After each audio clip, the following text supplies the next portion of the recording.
এখানে প্লানে চলুন বা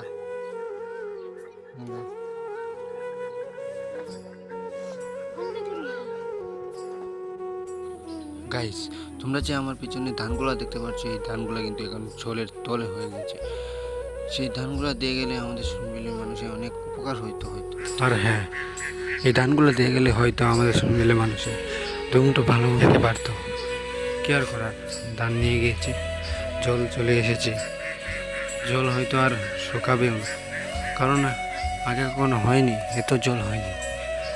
এখন হয়তো অনেক জল বেড়ে গিয়েছে, কারণ যে রকমের জল বাড়ে কমবার সম্ভাবনা নেই।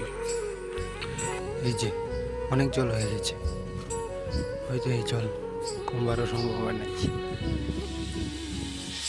অনেক কষ্ট হয়। আর হ্যাঁ, এখানে যে এই ঘরটা দেখতে পাচ্ছ, এটা কিন্তু একটা শনি মন্দির। এখানে অনেকগুলা মানুষ হয় সবসময়।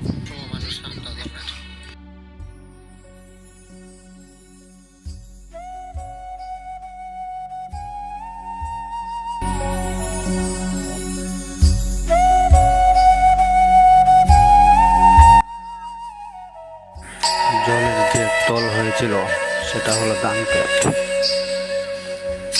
এই যে দেখতে পাচ্ছ অনেক দূরে অনেকগুলা ধানক্ষেত, হয়তো সেই ধানক্ষেত বাইরে